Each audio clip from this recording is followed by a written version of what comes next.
Hi, and welcome back to Scholastically Natalie. We're transitioning back to some D&D talk this week with some more DM life and Let's Roll, and I figured we could talk about NPCs. I know that it's a pretty basic concept, but, I have a take. I don't know if it's a spicy take. I don't know if it is a stone cold take. So I just want to kind of talk about the concept of it, and I'm planning on doing some more in-depth look at how I've handled NPCs, how DMs I've had have handled NPCs, and that sort of thing. So, as always, if you're interested, feel free to subscribe to my channel. It is in fact free. And it'll be great to have you along for the ride. If you like this video, please leave a like, and if you're actually interested in the content, or you have some, general constructive criticisms, feel free to leave a comment. As you can tell, I'm relatively new to this, and I'm just making videos of me rambling. And if you're interested, you can find me at Scholastically Natalie on Twitter and on Twitch, where occasionally I stream Franbo, and potentially some other games in the future. And right now, I'm just finishing up getting all the Steam achievements for Franbo. So, a non-player character is also called an NPC, in case nobody knew that. And I do find that they can be of pretty much any importance, whether it's just this random person on the side of a street, or an actual emperor. So the main importance of NPCs is that you have to balance between helping players too much or not helping them enough, and that can be a bit of a struggle. So I think that there are important NPCs, so those that hold high positions of power or high significance to the plot or the story. And so then you have to think about how much importance is too much, aka if your NPC gets killed, what are you gonna do? Then also, if your NPC can't be killed, or you don't want them to be killed, how are you gonna make sure that doesn't happen? And then the next question, of course, is how much information is too much? So, how do you know when you're making things too easy for your players? And then again, how do you know you're making things too hard for your players? And so then we're gonna look at non-important NPCs. So side characters, shop owners, non-storyline quest givers, enemies, and potentially brief allies. So some of these could be termed as DM PCs, when the DM wants a character of their own to play with, and so they insert a character. And so the next question, of course, is do they have to be completely serious? I have made some very, very silly shop owners, specifically one who described all of his items in terrible ways and also sorted them in terrible ways and tried every single product on his cat. Eventually, his cat became invisible and also purple. And one of the other cats got turned inside out. And then the next question, of course, is do they have to be vital? As in, will your story crash and die without them? And sometimes the answer is no. Of course, you can also make them a little bit more vital if you're playing with full consequences, and thus robbing a shop owner and being caught will have consequences, or murdering a shop owner and being caught, or even murdering a shop owner and not being caught, and their family takes vengeance or something.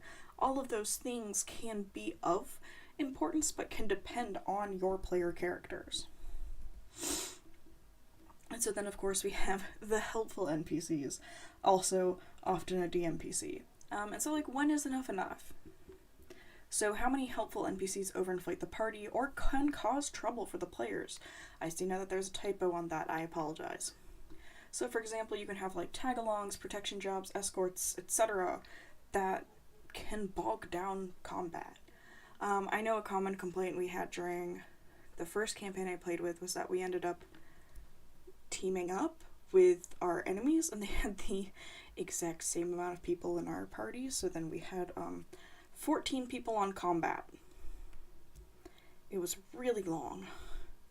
And then of course, if you have players that miss sessions a lot and you want to keep their characters involved, you basically have the DM taking a turn 4 turns in a row which slows down combat. One thing I eventually just decided to do, because I wanted to not be playing 13 different people, is at first I did what my DM had done and like gave their character sheets to other characters, not to other characters, to other players, and they just played 2 characters. But that still ended up bogging down so much. And so then I just decided that any player who wasn't there, they just turn into little ghosts and they follow you around, and then when that player comes back, they spawn back into existence. Because it was really annoying for us to have to deal with. And like, I can remember combat taking 1 to 3 hours, depending on how many people are in the party, depending on how many enemies we're fighting. Like, it was ridiculous for a certain amount of time because we had so many people in the party and then people would miss. And it got to the point where I think we had like 3 or 4 people at a session one time, and every single one of us was playing 2 characters. It was absolutely insane. Oh, but also going back, I have also made helpful NPCs. I'm doing air quotes and you can't see that. But I've made clerics because a party didn't have a cleric, and I tend to not read CR. Which I then realized they definitely needed as I one-shot most of their characters. So I gave them an extremely high-level cleric that they didn't know was high-level, who healed them and stayed out of everything else. I've made NPCs whose sole purpose is to steer a airship. And they never went anywhere, and they didn't take much turns in combat because I like to be a step removed and not be directly involved in, you know, telling my players what to do.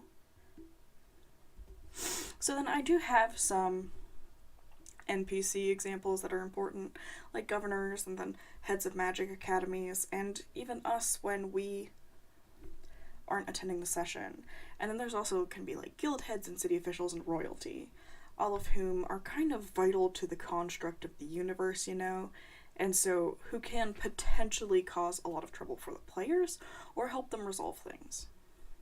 And then of course we have, you know, non-important NPCs, shop owners, unhelpful clerks, teacup lickers, publishers. These are NPCs that I had fun with. I let my players incorporate them like into their backstory, into side quests. I made this a staple in the 2 campaigns that I ran with the shop owner who categorized things by speed, and then who didn't quite know what things did, but this one made you go fast, and this one made you go a little bit slower, and then this one made you go really, really fast, but then you get tired afterwards. I made extremely unhelpful clerks who gave like one-word answers or couldn't find any of the information they were looking for because they literally just didn't care. I've given them exasperated teenagers behind a checkout in like shops, and they're like, I don't care, man, buy what you want. And for fun, I gave them a person who definitely had like probably 5 intelligence, who was helping a pirate crew that my players slaughtered and then found hiding in a cabinet. And then they traumatized him so badly that he chose to live in the cabinet in the kitchen and lick all of their teacups. That was what he did. That was his entire purpose. There were a lot of fights with him about the teacups. And then a fun thing that one of my players wanted is that she wanted to have started writing stories about their adventures and having them published. And I was like, you know what, sure. You get a couple 100 gold a month and you're slowly becoming a famous author under a pen name. Like, that's all, man. And then the publisher was able to hook them up with some essential allies that they needed in that moment, which was nice. And then other ones from campaigns I've played in, there's some shop owners that are really cute couples that'll give us good deals, or they, you know, give us things that aren't important to the quest but might be important to just our characters' likes and dislikes. And then of course like fences and informants that maybe have a soft spot for one of the characters but doesn't like the rest. And some non-important NPCs can also be enemies. One where we were playing like years before our first campaign had taken place, we encountered the younger form of an ancient dragon that we had an encounter with in the later campaign. And he was not essential to anything, but he was there as a fun little Easter egg for us. And then there's also helpful NPCs like enemies turned allies, plot important quest givers, potential enemies, and powerful allies. So I think we've covered most of them, and some helpful NPCs can just be people saying, hey, don't do that because I will kill you. And, that is helpful because you probably would have done it. Yes, I have made healers for healerless parties that literally just wandered around with them and did nothing, or they, would send them every couple of days and be like, what do you want? That they just reluctantly made some allyship with. And then lastly, I have so much fun with airship captains. I make sure to give them all pluses and minuses. For my one campaign, I gave them the choice between a really, strong-willed, no-nonsense woman who's going to charge them a lot, but she knows exactly what she's doing all the time. And then I gave them a completely alcoholic airship captain who knows what he's doing as long as he's supplied with alcohol. If you run out of alcohol, he will throw you off of his ship. And of course, they picked the alcoholic pirate captain. But, there's so much potential for NPCs, and I feel like sometimes we just get sort of stuck in that role of oh, well, here's another child, or oh, here's another shopkeeper, he doesn't need a personality, we don't care about him. And I think the potential to give people Easter eggs and kind of subtly tie them in to the plot line in a way that you don't know until a couple sessions later what they were doing, I think that's so much fun. I think it's so cool. Oh, I forgot, I also made Valley Girl Fish. I homebrewed a mermaid race, which I guess if you guys are interested in that, we can talk about it. But I did homebrew a mermaid race for my one player, and I did give her the ability to talk to fish like Triton. And then I just gave all these really bright, sunfish, Valley Girl accents. And that was a lot of fun for me. And they were, mildly helpful. They just all had to put up with me speaking like a Valley Girl, and they all wanted to die by the end of it. Anyways, I would love to hear about what fun you've had or haven't had with NPCs. I do enjoy, discussing D&D stuff, so if you have a fun story, or how do you think about NPCs, or, how you plan for them, and what do you think is boring and, not boring. So, if you want to let me know that, I'd be happy. Thanks for joining me for this short NPC gab session. And again, if you're interested in finding me on Twitter, I am Scholastically Natalie, and I am also the same on Twitch. I hope you are interested in maybe tagging along for parts of that. I am trying to post more on Twitter. I'm just not really a blurting out stuff onto social media person. I was, kind of taught to not do that. So I do find it difficult to figure out what I want to post on Twitter. But yes, thank you for joining me, and I hope you enjoyed this episode of A DM Life.